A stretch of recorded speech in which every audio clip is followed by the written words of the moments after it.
ዛሬ ላወራችሁ የፈለኩት ዋናው ነገር የውሃን ጉዳይ በሚመለከት የቀይ ባህርን ጉዳይ በሚመለከት እኛ እንዴት ነው የምንመለከተው? ምንድነው ሐሳቢያችን? ይሄ ሐሳቢያችን ትክክል ነው ትክክል አይደለም? ያዋጣል አያዋጣም? መሆን አለበት መሆን የለበትም? እያንዳንዱ ኢትዮጵያዊ በዚህ ጉዳይ መክሮ ዘክሮ ከስሜት ነፃ በሆነ መንገድ አስልቶ ለልጆቹ መልካም ነገር መተው አለበት የለበትም በሚለው ጉዳይ ላይ ብንወያይ ምናልባት ሐሳቢው ይገባችሁ ይሆናል ብዬ ነው። ይሄ ከፓርቲ ጋር ግንኙነት የለውም። የሀገር የህዝብ ናሽናል ኢንትረስት ጉዳይ ስለሆነ የውሃን ምስጢር፣ የውሃን ባህሪ፣ የውሃን ምንነት በውል ተገንዝቦ 100% ውሃን ዲፋይን ማድረግ የሚችል ሰው በዓለም ላይ የለም። በዓለም ላይ ያሉ ሳይንቲስቶች ውሃን ለማወቅ የሚጥሩ እንጂ ውሃን አውቀው የጨረሱ አይደሉም። ውሃ በጣም ውስብስብ ነገር ነው። ውሃን ማወቅ አይቻልም ሲባል ሰው ራሱን ማወቅ አይችልም። በየቀኑ እያወቀ ነው የሚሄደው። እኔ ደግሞ ውሃ ነኝ። ውሃ ሲባል በብርጭቆ ያለውን ብቻ እንዳታስቡ እናንተ። አንተ ውሃ ነህ። ሰው ከአፈር ከእሳት ከነፋስ ተፈጠረ ይባላል። ውሃን ጨምሮ አንደኛውን አያሸንፍም። በተለያየ ጊዜ አንደኛው በአንደኛው ላይ ሰለጥናል ይባላል። ግን ውሃ ከሰጠነው ትርጓሜ ባሻገር ውሃን ተገንዝቦ ለማየት ትንሽ ዘርዘር አድርጎ ማየት ያስፈልጋል። ለምሳሌ የምንጠጣው፣ የምንታጠበው፣ የምንፈልገው ውሃ አንዳንድ ጊዜ እንደዚህ ይሆናል።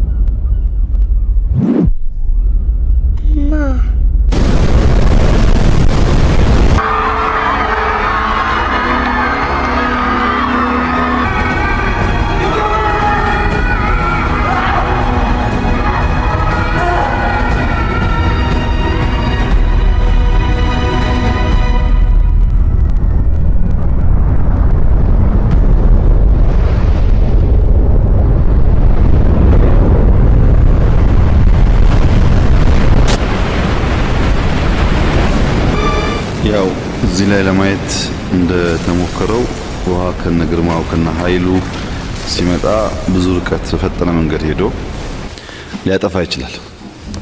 ጉልበታም ነው። በቅርብ ርቀት ሲሆን በየትኛው ሰዓት እንደሚቆጣ እና እንደሚመጣ ማወቅ አይቻልም።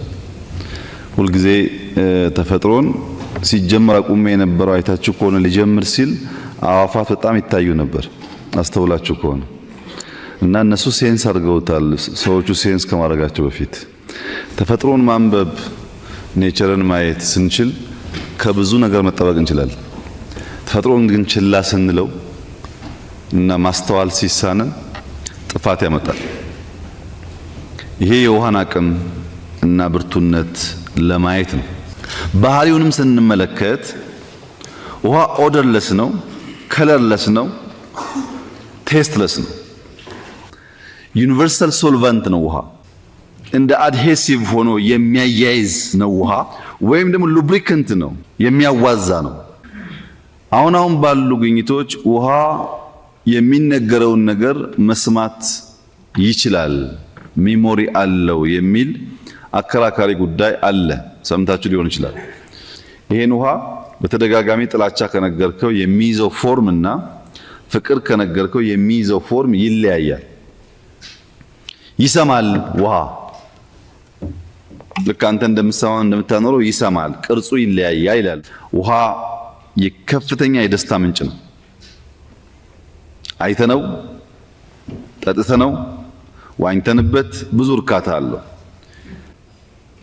ውሃ በጥማት ጊዜ የምንሮጥበት ወደሱ ለማግኘት ከነጉልበቱ ሲመጣ በፍራቻ ከሱ ለማምለጥ እንሸሻለን። ስንፈልገው ደግሞ እቺን ውሃ ለማግኘት ብዙ ዋጋ እንከፍላለን። ወደ ሚሞሪው ሲመጣ ሚሞሪ የሚለው ጉዳይ አሳማኝ ነው ወይ ያላችሁ እንደሆነ ይሄ ሳይንሳዊ ሕሳቤ ነው። አንድ ሰው እስከ 1 ዓመቱ ድረስ 86% ውሃ ነው።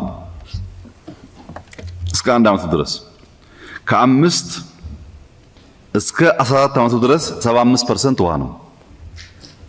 ከ20 እስከ 35 እድሜው ድረስ 65% ውሃ ነው። ኋላ ከ60 እስከ 80 ባለው በመጨረሻው ወራት እንኳን ሰው 50% ውሃ ነው። ምን ማለት ነው? እያረጀን ስንሄድ ፊታችን የሚሟሽሸው ድርቀት የሚመጣው ውሃ እየቀነሰ ሲሄድ ነው ማለት ነው። ውስጥ ደግሞ ገብተን ስናይ የሰው ልጅ ብሬን 75% ውሃ ነው። 75% ኦፍ አወር ብሬን በውሃ የተሞላ ከሆነ የኛ ብሬን ሚሞሪ ካለው የሚያስብ ከሆነ መያዣው ዕቃ ኮንቴነሩ ተቀየረ እንጂ ያው ውሃ ነው። እንደው አንድና ያው ነው ባይባልም የሆነ ሚስትሪ ያለው ቅርርቦሽ አለው ለማየት በቀላሉ ያግዛል። አርጊው ለማድረግም ያስችላል። የሰው ልጅ ደም 83% ውሃ ነው። የሰው ልጅ ልብ 79% ውሃ ነው። ደረቀ የምንለው አጥንት እንኳን 22% ውሃ ነው። መስላችን 75% ውሃ ነው። ሊቨር 85% ውሃ ነው። ኪድኒ 83% ውሃ ነው። ሲደመር ሰው ውሃ ነው ማለት ነው። አብዛኛውን የሰው ልጅ ማንነት የያዘው ነገር ውሃ ነው። ውሃን ብታወጣ ሰውየው የለም። ውሃ ሌላ አስደናቂ ባህሪው ለራሱ ሳይጠራ ሌላውን የሚያጸዳ ነው። ተመልከቱት፣ ጭቃ ነው እሱ ሲያዩት መልኩ ጥሩ አይደለም። እዚህ ጋር ግን የቆሸ ያጸዳል። ይሄ ብዙ ሰዎች ሊገለጡበት የሚችሉት መንገድ ነው። ሳይኖራቸው ማካፈል፣ ሳይችሉ መስጠት የመሳሰሉት ጉዳዮች በውሃ ውስጥ ይገለጻል። ውሃ ከመብዛቱ መጥፋቱ፣ እንደ ውሃ የበዛ ምንም ነገር በዓለም ላይ የለም። 3/4 ምድርን ይዞ 1/4 ላይ የምንኖር ህዝቦች ውሃ እንቸገራለን። ከመሬት በታች ውሃ አለ፣ ኦሽኑ ውሃ ነው፣ ግን ውሃ ችግር ነው። እዚህ ጋር ማሳየት የተፈለገው ውሃ በጣም ብዙ ነው። በዶት ሌቭል በሃይድሮጅንና ኦክሲጅን ብቻ ሳይሆን ውሃ የውሃን ፎርም ከያዘ በኋላ የምናየው የውሃ ስሪት በጣም ብዙ ነው፣ ግን አንድ ነው። ሰብሰብ ብሎ አንድ ነው። መብዛቱ በጋራ ውሃ የሚል ስያሜ መያዝና አንድ መሆኑን አይከለክለውም። ውሃ ምግብም ነው መጠጥም ነው። የሚበላም ነው የሚጠጣም ነው። ቅድም ሰው ውሃ ነው ብያችሁ ነበር። ብርቱካን ውሃ አይደለም? አሁን ብርቱካን ቢደርቅ የደረቀ ብርቱካን ከላይ ቆዳው ያለ ውስጥ እንዳለ ስትራክቸሩ ያለ ግን ውሃ ባይኖረው የሚገዛ ሰው አለ? የምጠጣው ብርቱካን የሚል ውሃ ነው። ፓፓያ የሚል ውሃ ነው። ማንጎ የሚል ውሃ ነው እንጂ ውሃው ከሌለ ማንጎ ብቻውን ማንም አይፈልገው። ውሃ በጣም ጨዋ ነው። የረጋና የሚያረጋ ነው፣ ደግሞም ጨው ነው።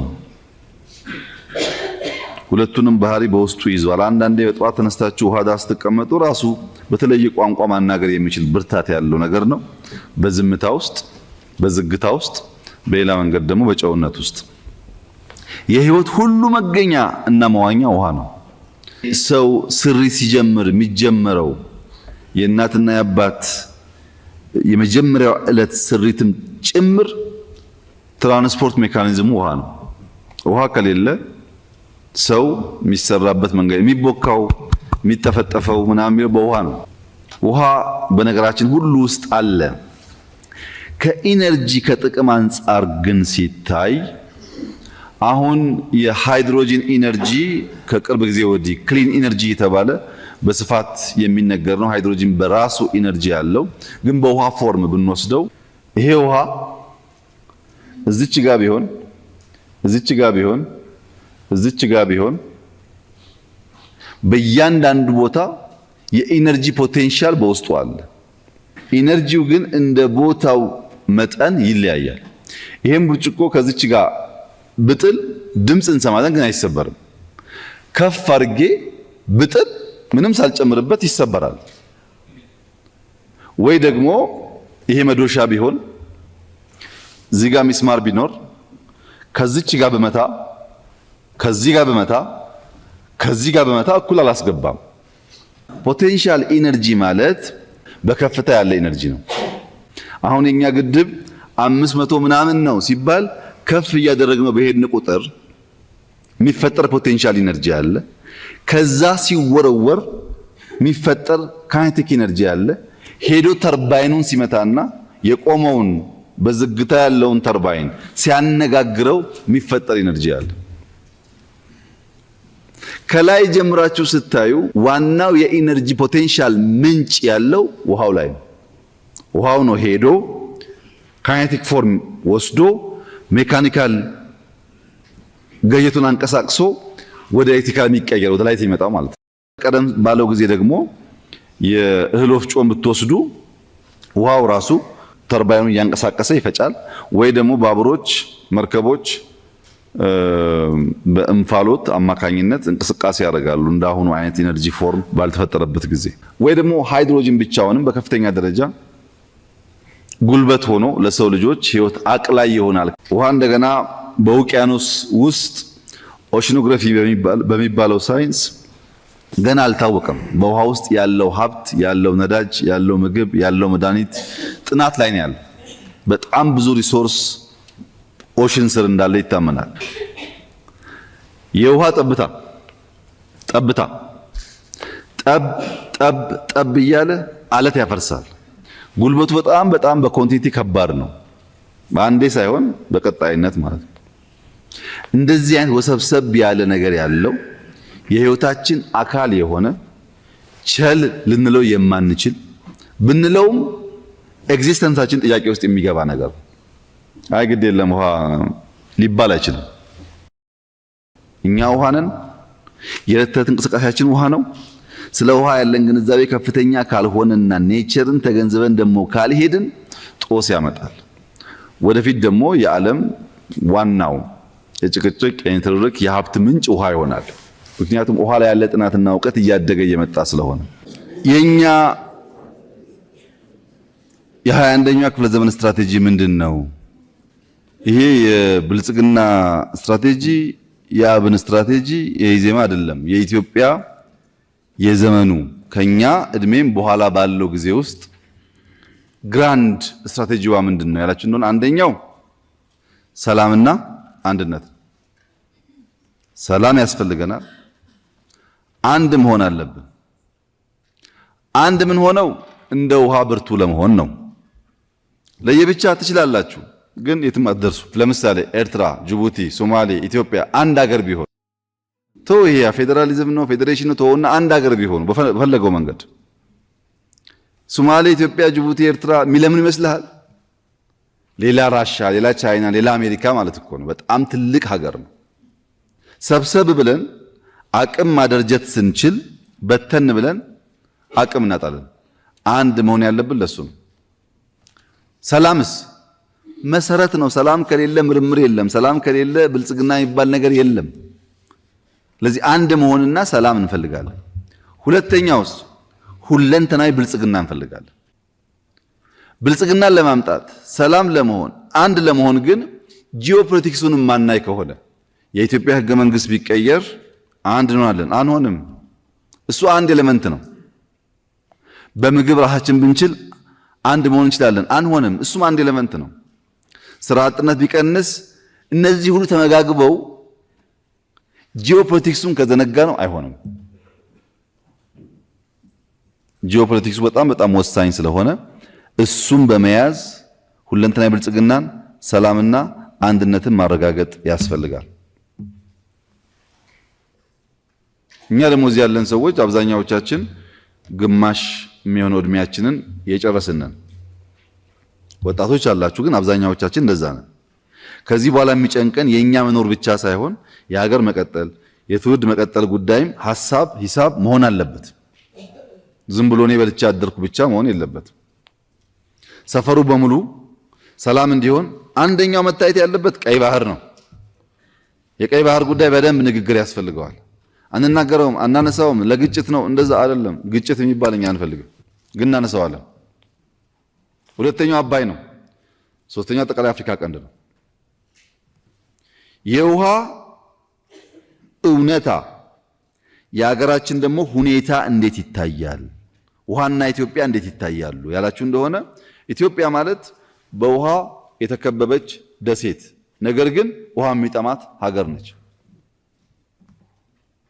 በሙሉ ዙሪያው በኋላ ሳያችኋለሁ ውሃ ብቻ ነው የኛ ሀገር። ግን ውሃ ጥማት አለብን። ለምንድን ነው በውሃ ተከበን? እየዘነበ እንደኛ የሚዘንብለት ሀገር ስንት አለ? እየዘነበ ከርሰ ምድሩ ውሃ ኢንዲያን ኦሽን ታች ቀይ ባህር ላይ የከበበን ሀገራት በውሃ ተከበን ስናበቃ ለምንድን ነው ውሃ ችግር የሆነብን? የባህር በር ባለቤትነት ሁለንተናዊ እይታ። የባህር በር ያስፈልጋል አያስፈልግም? ለምን ያስፈልጋል? ትርፍ ጥያቄ ነው ወይ አሁናዊ ጥያቄ ነው? እነዚህን ጉዳዮች በደንብ ማየት ያስፈልጋል። ኢትዮጵያ ማለት በትክክለኛው እቺ ናት። ይሄ ቀይ ባህር ይታያችኋል፣ እዚህ ጋር ከርሰሩ ይታያል። ይሄ ቀይ ባህር ነው። ይሄ ደግሞ አባይ ነው።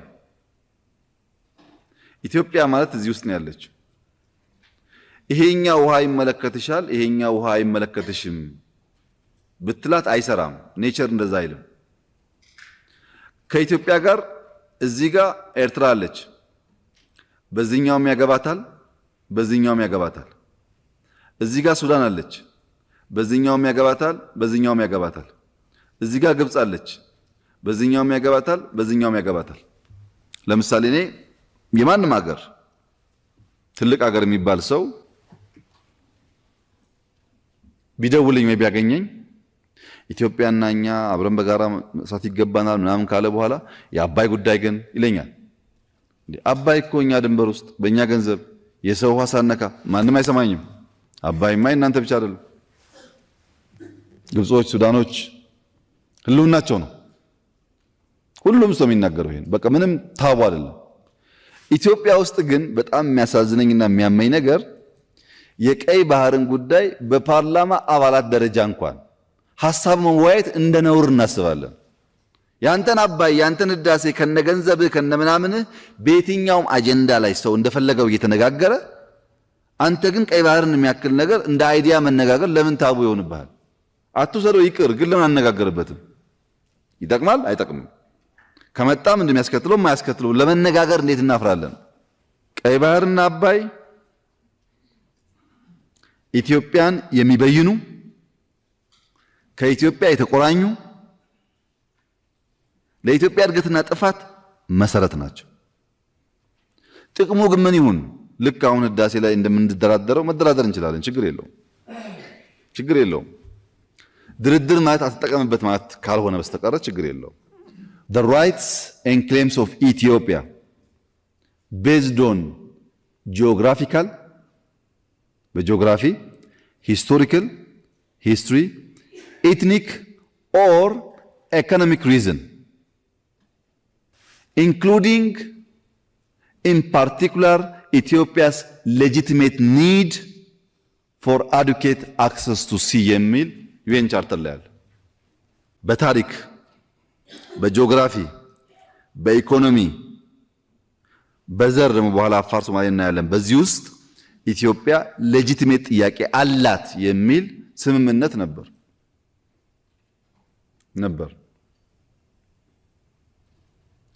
ይሄን ስምምነት መፈተሽ ያስፈልጋል። አንዳንዶች የቀይ ባህር ጉዳይ ሳናነሳ በሰላም ተቀምጠናል እኮ አሁን ለምን ዝም አንልም? ቢቀርብንስ? ከኤርትራ ቢያጋጨንስ? ከጅቡቲ ቢያጋጨንስ? የሚል ስጋት ያላቸው ሰዎች አሉ። 50 ሚሊዮን ነበርክ፣ አሁን በ2030 150 ሚሊዮን ልትሆን ነው። አሁን በ2030 150 ሚሊዮን ህዝብ ጂኦግራፊካል ፕሪዝን ሆኖ መኖር አይችልም። አንደኛ ድህነት አለ እንደምታውቁት፣ ብላስት ያደርጋል። ብትፈልግም ባትፈልግም ወደሆነ ይፈነዳል። ህዝቡ እንዳይፈነዳ እንዳይበተን መነጋገርና መልክ ማበጀት ያስፈልጋል። ለምን አንድ ነገር ማቆየት ነው ሰውን ሽባ የሚያደርገው እንጂ ለአጥረ ጊዜ መሸከም ችግር አይደለም። ተመልከቱ ይሄን ነገር። How heavy is this glass of water? Melissa, would you care to answer? 8 ounces. 12 ounces. ምንድነው ይሄ ሰውዬ እያለ ያለ? ምን ያህል ይከብዳል ብሎ ጠየቀ ተማሪዎች። ገመቱ 3 ግራም፣ 5 ግራም፣ 20 ግራም ብሎ ገመቱ። ዋናው ጉዳይ እሱ አይደለም። ይህንን ውሃ አንድ ደቂቃ ብትሸከመው ምንም ችግር የለም፣ ይኸው ሸከመዋል። ግን አንድ ሰዓት ተሸከመው ብትለኝ እቺ ውሃ እቺው ክብደት የደከመች ትሄዳለች። አንድ ቀን ሙሉ ብትለኝስ እጄ ይደነዝዛል፣ መያዝ ያቅተዋል፣ ነምነስ ይመጣል ማለት ነው። አንድ ነገር ለ30 ዓመት ብትይዘው ይደካክም ይሆናል። ለ60 ከሆነ ግን ይደነዝዛል፣ እጅ መሸከም አይችልም። እና ምን እናድርግ? እንዲህ እንነጋገርበት፣ በጉዳዩ እንወያይበት። ይሄ ነገር ምን እንደሚያመጣ ብለን በቀይ ባህር ጉዳይ ማንወያይ ከሆነ በስንዴ ማንወያይ፣ በግሪን ሌጋሲ ማንወያይ፣ በገቢ መሰብሰብ ማንወያይ ምን ትርጉም አለው? ምክንያቱም ገቢ ሰብስበን ግሪን ሌጋሲ ተክለን ፍላጎታችን ሰላም፣ አንድነት፣ ብልጽግና ነው። በቀይ ባህር ምክንያት የምናጣው ከሆነ ዋጋ የለውም። እንወያይበት። ስንወያይ አይ አንደኛ ጊዜው አይደለም፣ ሁለተኛ ብዙ ጥቅሙም ብዙ አይደለም ካልን እንተዋለን። መነጋገር ግን ለምን እንፈራለን ነው። መወያየት ለምን እንፈራለን? ምክንያቱም በአባይ ጉዳይ ማንም ፈርቶን አያውቅም። ማንም እዚህ ጋር ተከዜ ኤርትራን፣ እዚህ ጋር ጣና ሱዳንና ግብፅን፣ እዚህ ጋር ባሮ ይኸው ባሮን ተመልከቱ። ጋምቤላ ጋር ነው ተነሳ፣ ወዲያው ሄደ። ባሮ ጋምቤላ ውስጥ እንኳን ቢዞር ስንት ቦታ ያለማል። ግን ተፈጠረ፣ ሄደ ሳውት ሱዳን። እዚህ ጋር ኦሞ አለ። ኦሞ በዚህ ጋር መጥቶ ኬንያ ይገባል። እዚህ ጋር ገናሌ ዳዋ ከዚህ ይመጣል፣ ሶማሊያ ይሄዳል። ዋቢ ሸበሌ ከዚህ ይመጣል፣ ሶማሊያ ይሄዳል። ማን ነው ከኢትዮጵያ ውሃ የማይወስድ? ከጎረቤቶቿ የማይወስድ ማን ነው? ጅቡቲ መውሰድ አለባት ብለን ፓይፕ ዘርግተን ኤሌክትሪክ ከፍለን ውሃ ሰጠናት። ኤርትራ ተከዜ አላት፣ ሱዳን ተከዜና ናይል አላት፣ ሳውት ሱዳን ባሮ አላት፣ ኬንያ ኦሞ አላት፣ ሶማሊያ ዋቢ ሸበሌ አላት፣ ገናሌ ዳዋ አላት። እኛ ያልሰጠነው ጎረቤት ማን ነው? ያውም የሚጠጣ ፍሬሽ ውሃ ተቀባይ ብቻ ብንሆን ችግር የለውም። አንድ ሀገር ለኢትዮጵያ 1 ሊትር ውሃ ፍሬሽ ውሃ የሚሰጥ ሀገር የለም። ሁሉም ተቀባይ ነው። ይገባቸዋል። አሁንም በደንብ አብዝተን እንሰጣቸዋለን። ግን የእናንተን እንካፈል የኛ እንዳትጠይቁ ማለት ግን ትክክል አይደለም። አብረን መኖር ካሰብን፣ ሰላም ካሰብን ከኛም ከነሱም ሚዛኑን በጠበቀ መንገድ እየተጋራ መኖር አለብን እንጂ የኛ ሲሆን ችግር የሌለው የሚወሰድ ከዚያ ሲሆን ግን የማይጠየቅ ከሆነ ፌርነስ የለም፣ ጀስት የለም። ጀስት ደግሞ ከሌለ የጊዜ ጉዳይ ነው፣ ያጣላል። አሉላ አባ ነጋ ራሱ ቀይ ባህር የኢትዮጵያ የተፈጥሮ ወሰን ሆኖ ኖሯል፣ ይኖራል ይላሉ። ዊዝደም ነው። ታሪክን አነሱት። ኔቸር የሰጠችውን መንሳት አይቻልም ማለት እዚህ ሁሉ ውስጥ ሊተነተም የሚችል ዊዝደም አለበት። ቀይ ባህር ለኛ ቅርብ ስለሆነ ይገባናል አላሉም። ራሱ ቀይ ባህር የኢትዮጵያ የተፈጥሮ ኔቸር። ቅድም ነግሬያቸዋለሁ። ሱናሚው ሲመጣ ወፎቹ ገብቷቸዋል ከላይ። ተፈጥሮ ማየት ኢምፖርታንት ስለሆነ። ሁለተኛ አክሱማዊት ኪንግደም። ይሄ እስካሁን ማውራችሁ ከታሪክ አንጻር ነው። አባቶቻችን ምን አሉ፣ እንደገና ሂስቶሪካሊ ምን ፋክት አለው የሚለውን ለማሳየት ነው። አክሱማዊት ኪንግደም የሚባለው የምታዩት ማፕ ነው። ወደዚህም ይዞራል አይታችሁ ከሆነ በዚህ ሳይድ ሙሉና በዚህ ሳይድ ሙሉ ቀይ ባህርን ኦልሞስት አብዛኛውን ፓርት የሚቆጣጠረው አክሱማዊት ኪንግደም ነበር። በመደመር ትውልድ ላይ ለቀይ ባህር ስንቀርብ እና ስንርቅ የሚለው ቤዝድ ኦን ዲስ ነው። ዝም ብሎ አይደለም፣ ቤዝድ ኦን ታሪክ ነው። የቀረብን ጊዜ የአክሱም ኪንግደም ተብለን ከዓለም ካሉ ጥቂት ኪንግደሞች አንዱ ነበርን። 10 ከነበሩ ኃያላን አንዱ ነበርን። 20 ከነበሩ አንዱ ነበርን። ስንርቅሳ እና ይሄ ምንም ሎጂካል ነው፣ ምንም ችግር የለበትም ማለት ነው። ዋናው ችግር የሚመጣው እንዴት ነው የምንቀርበው ነው። 120 ሚሊዮን ስለሆንኩ ጉልበት ስላለኝ መከላከያ ስላለኝ አየር ስላለኝ ሰው ደብድቤ ገድዬ ነው ወይ የምቀርበው ያላችሁ እንደሆነ እንደዛ ማድረግ የለብንም። ማድረግ የለብንም። በግድያ በጦርነት መሆን የለበትም። በግድያና በጦርነት ደግሞ እንዳይሆን ፋክትን ዲናይ ማድረግ ሲል ማድረግ ደግሞ ትክክል አይደል። እውነት ነው፣ እንነጋገርበታለን። እንዴት እንደሚፈጸም አብረን እናያለን። ችግር የለውም። ቀረብ ሲል ደግሞ በንጉሱ ጊዜ እንደምታዩት ቀይ ባህር ጋር ሆነው ይሄም ታሪክ ነው። ይሄንን ታሪክ መፋቅ አትችልም ነበረ። የኢትዮጵያ ታሪክ አይደለም ልትለኝ አትችልም ነበረ። እንዴት መጣ እንዴት ሄደ እንከራከርበታለን፣ ግን ነበረ። ስለዚህ ታሪካዊ በአዱላ ጊዜ የሚሆን በጃንሆይ ጊዜ ታሪክ የሚነግረን ነገር አለ ማለት ነው። ዝም ብሎ አሁን የሰው ጭንቅላት የፈጠረው ሳይሆን ሂስቶሪካሊ የሚያግባባን ፋክቶች አሉ። ሁለተኛው መታየት ደግሞ ያለበት ዲሞግራፊ ነው። ያኛው ሂስትሪ ነው። ሁለተኛው ደግሞ የህዝብ አሰፋፈር። ይሄ የምታዩት የአፋር ትሪያንግል ይባላል። አፋሮች ጅቡቲም አሉ፣ ኢትዮጵያም አሉ፣ ኤርትራም አሉ። በዲሞግራፊ ካያችሁት 1.5 ሚሊዮን አፋር በመስመር ቀይ ባህርን እንዲያያይ ተደርጎ ይኖራሉ። በስመ አፋርማ እንዳታድርገው ካላችሁኝ ደግሞ እስከ ዛሬ ድረስ የዛሬ ዓመት ገደማ ድረስ አፋሮች በየሆነ ጊዜ ሱልጣን ሲመርጡ የኤርትራ አፋሮች በውክልና መጥተው የጅቡቲ አፋሮች በውክልና መጥተው ትራዲሽናል መሪያቸው የሚመረጠው እዚህ አሳይታ ነው። አንድ ቋንቋ አንድ ባህል ብቻ አይደለም። መንግስት ያለበት ቦርደር ያለበት ቢሆንም የኔ ሱልጣን ያለው ብለው በጋራ ይኖራሉ። ስለዚህ በታሪክም አይሰራም በዲሞግራፊም አይሰራም ማለት ነው። አፋር ስለሆነ አይ በአፋር ብቻ ለምን ታየዋለህ በሶማሌስ ሊባል ይችላል። ትክክል ነው። ሶማሌ ኢትዮጵያ ውስጥ አለ፣ ጅቡቲ ውስጥ አለ፣ ኬንያ ውስጥ አለ፣ ሶማሊያ ውስጥ አለ። ይሄ ዋናውን ሁሉ ቦታ አለ፣ ግን በዋና የሚኖረው ጅቡቲ ያለው ሶማሌ ግን ቀይ ባህርን አክሰስ ያደርጋል። ሶማሊያ ያለው ሶማሌ ደግሞ ቀይ ባህርንም ኢንዲያ ኦሽንም አክሰስ ያደርጋል። ኬንያ ያለው ሶማሌ ኢንዲያ ኦሽን አክሰስ ያደርጋል። ኢትዮጵያ ያለው ሶማሌ ምን በድሎ ነው ለብቻው? ሁሉም ጋር ያለ ሶማሌ እያገኘ ኢትዮጵያ ውስጥ ያለው ሶማሌ ለምን ተከለከለ? ህዝብ እዚህም ካለ እዚያም ካለ ለምንድን ነው ለብቻ የተከለከለው?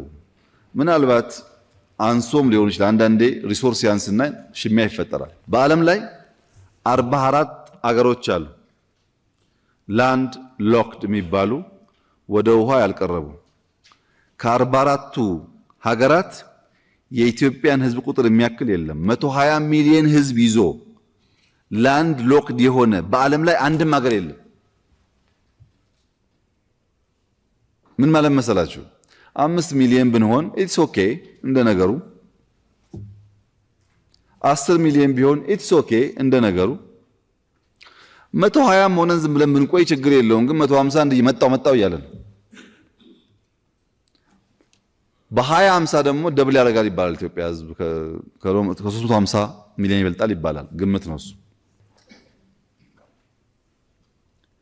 እየበዛ የሚሄድ ትሬንድ ግን ይታያል። ወደ አፍሪካ ስናመጣው አፍሪካ ውስጥ 17 ሀገራት ላንድ ሎክድ ናቸው። ከ17ቱ ሁሉ ተደምረው 1/3ኛው ፖፑሌሽን ኢትዮጵያ ውስጥ ነው ያለው። ደግሞ አፍሪካን ክፈሏት እንደዚህ ሁለት ቦታ። በዚህ በኩል ያለው አፍሪካ 21 ሀገር ነው። በደንብ ተመልከቱ። ይሄ ሀገር ይታያችኋል። መጥቶ በቀጭኑ አለው። ይሄ ዲአርሲ ነው። መጥቶ በቀጭኑ አለው። ይሄ ያለው አይደለም። እቺ ሳትቀር ሀገር ናት። እቺ የምታዩት ዋናው መሰረት አክሰስ ስለሆነ ይሄ ሀገር ነው። ይሄ ሀገር ነው። እዚህ ጋር ይታያችኋል። ትናንሽ ቀጫጭን መንገዶች ሀገሮች ናቸው። እዚህ ጋርም ተመልከቱ። 21ዱ ሀገራት ዋናው ፎከሳቸው በተቻለ መጠን በትናንሽ ቦታም ብትሆን አክሰስ ማድረግ ነው። በዚህ በኩልስ 7 ሀገር ብቻ ነው ያለው። በዚህ 21 አለ፣ በዚህ 7 አለ።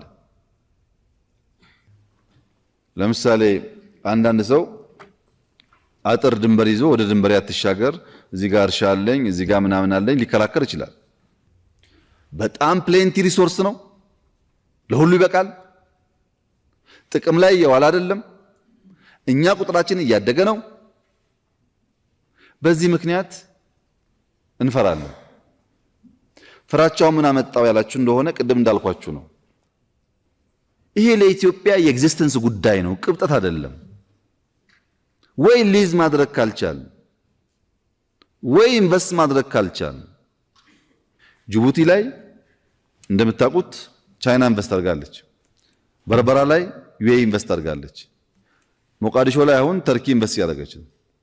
ተርኪ ከመጣ ዩኤኢ ከመጣ ምናምን ከመጣ ምን አለበት እኛ ተጠቃሚዎቹ ኢንቨስት ብናደርግ በጋራ ለመኖር?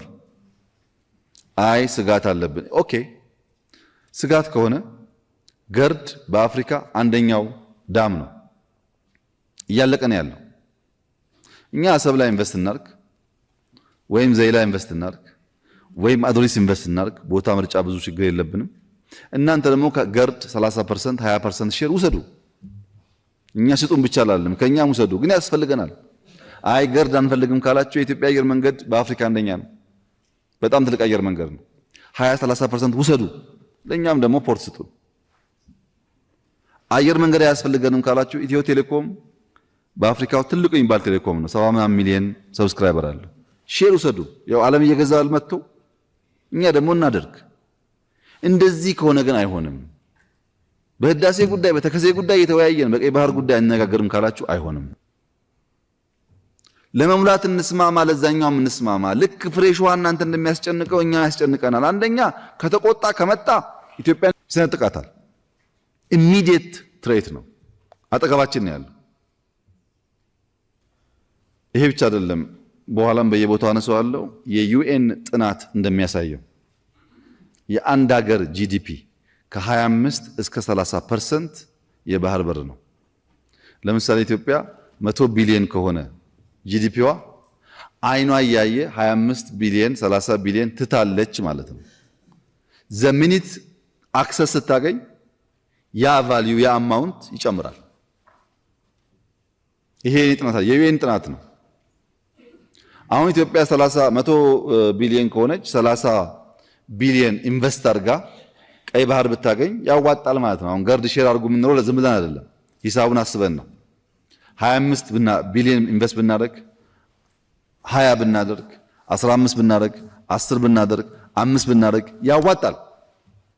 አሁን ዋናው ስንት ብር ነው ኢንቨስት የምታደርገው? ምንድነው የምታገኘው? ጥቅም ውስጥ ምን ያክል ይቆያል? ኮስት ቤኔፊት አናሊሲስ ይሰራል።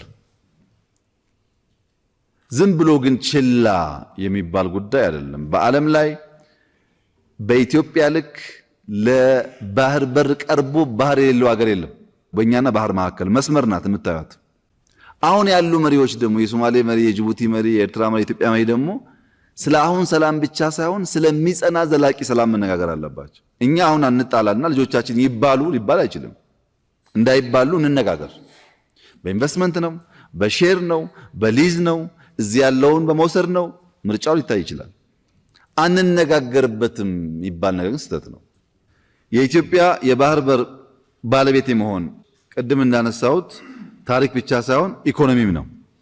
በኢኮኖሚ ቲም ማርሻል የተባለ ሰው የጂኦግራፊ ፕሪዝነር መሆን፣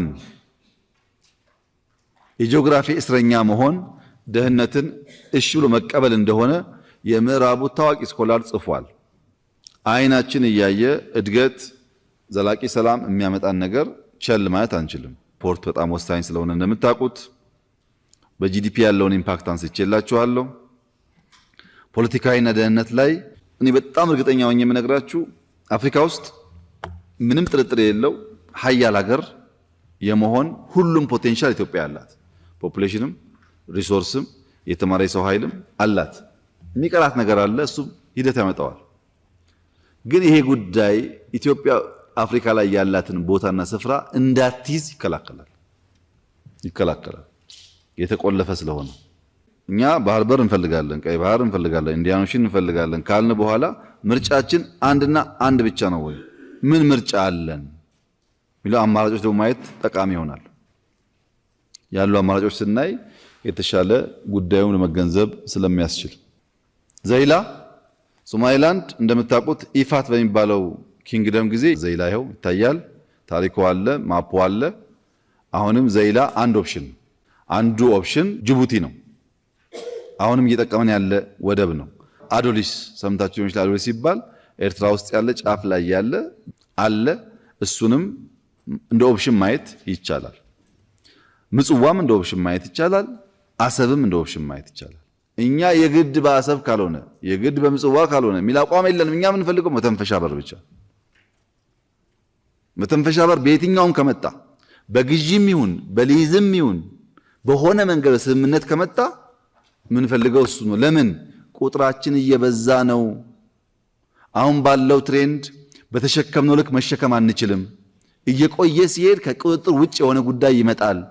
ካሁኑ መክረን ዘክረን አስበንበት አማራጭ ነገር የማናይ ከሆነ ታቡ ከሆነ የማይነሳ ጉዳይ ከሆነ አደገኛ ነው።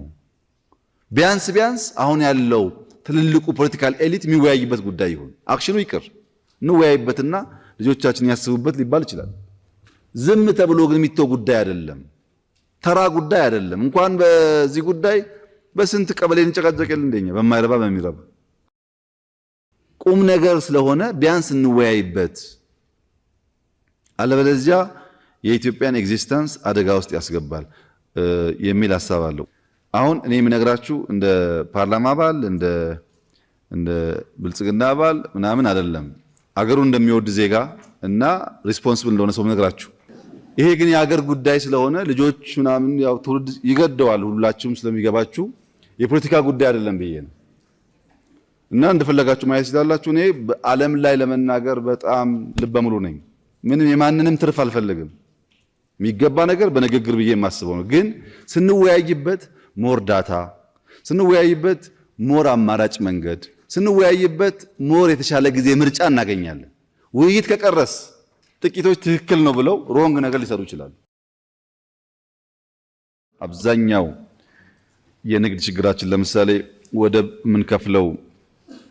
የምንከፍለው ገንዘብ እኛ ወደብ ቢኖረን በየ2 3 ዓመቱ የወደብ ክራይ ክፍያ ብቻ ህዳሴን ይሰራል፣ ማዳበሪያ ፋብሪካ ይሰራል።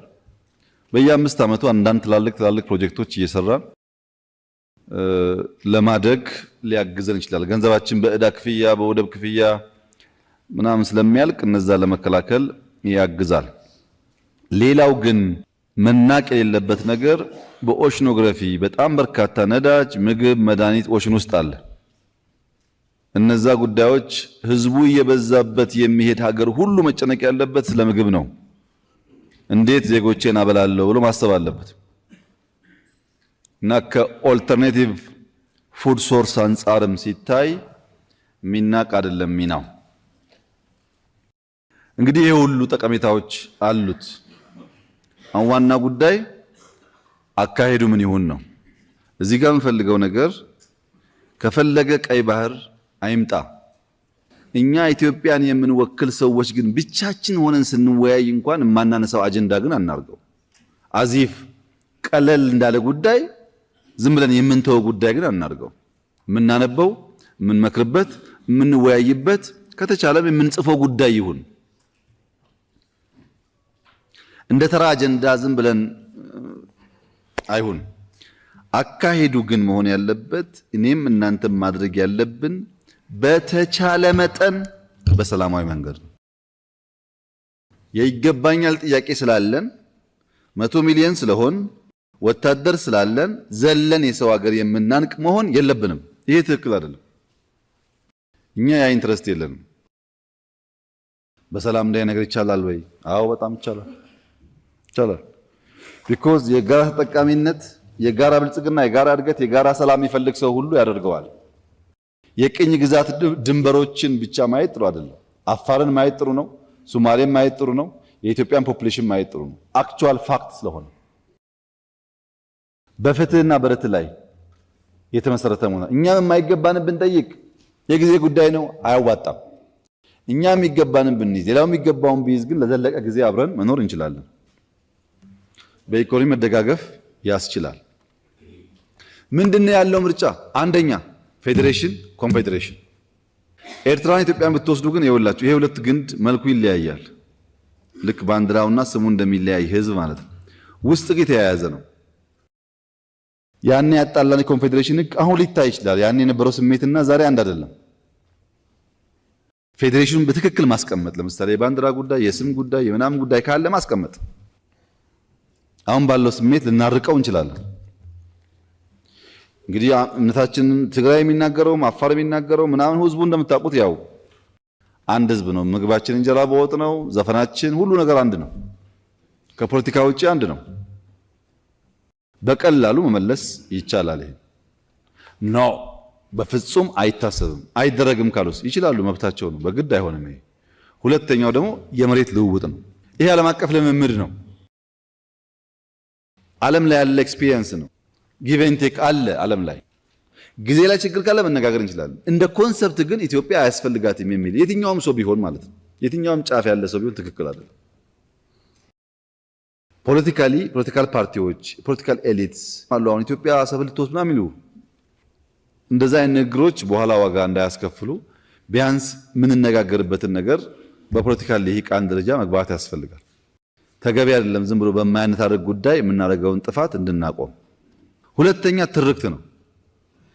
ትርክት ለምሳሌ ባህር ኃይል ይሄ ጉዳይ እንደምታስቡት እንግዲህ ብዙ ጊዜ ያሰብንበት ነገር ነው። ዝም ብሎ አሁን የመጣ አይደለም። ግን ባህር ኃይል ሲባል የሚቃወሙ ሰዎች አሉ። እኔ ይገርሙኛል። ዝግጅት እንዴት ይጠላል? ይሄን ተረክ ትንሽ መግራት ያስፈልገናል። ትልቅ ሀገር ነን። በዓለም እኮ በእኛ ፖፑሌሽን 11ኛ ሀገር ነን። አትናቁት። ይሄ ቀላል ነገር አይደለም። በኢኮኖሚ ራቅ ነው እንጂ በፖፑሌሽን ትልቅ ነን። ይሄን የሚያክል ሀገር ዝም ብሎ እንደዚሁ ታፍኖ ያስቸግራልና ንግግሮቻችን፣ ሚዲያዎቻችን ኮንሺየስ መሆን አለባቸው። የኢኮኖሚ ምጣኔ ሀብት ላይ ቅድም አንስቼላችኋለሁ። አግሪካልቸር ላይ፣ ማይኒንግ ላይ፣ ኢነርጂ ላይ እንሰራለን ብለን አላለም። የምንሸጥበት በር ከሌለ ትርጉም የለውም። ዞሮ ለመሸጥ ነው ዛት ያስፈልጋል ነገርየው። ኢኮኖሚ ደግሞ ካላደገ እኛ በጣም ችግር ውስጥ እንገባለን እና ራስን መመገብ፣ ራስን ማብላት፣ ራስን ማልበስ ኢምፖርታንት ናቸው። በማህበራዊ እና ስነልቦናም ፕሪፓሬሽን ያስፈልጋል። በዲፕሎማሲም እንደዚሁ ያስፈልጋል ስራ። እኛ ወይም እዚህ ውስጥ መሆናችን እንካድ፣ እዚህ አይደለንም እንበል። አለበለዚያ በቀይ ባህር ጫፍ ያሉ ሰዎች በሙሉ ቀይ ባህርን እያዘዙ በዚህ ጠቅላላ ያሉ ሀገራት አባይን ደግሞ እኛን አታልሙ እንትን አታርጉ እያሉን በዚህ ጉዳይ አንነጋገርም ማለት አይቻልም። የሁላችሁ የዛሬ 50 60 70 ዓመት ኃይለ ሥላሴ ስለ አባይ ሲያወሩ አታስበው፣ ትነካትና ወየውልህ፣ ትሞክራትና ወየውልህ ሲባሉ እኔ አሁን አቅም የለኝም ልጆቼ ይሰሩታል። አሁን ቀይ ባህር ትነካትና ትለኛለህ፣ እኔ አቅም የለኝም ልጆቼ ያመጡታል።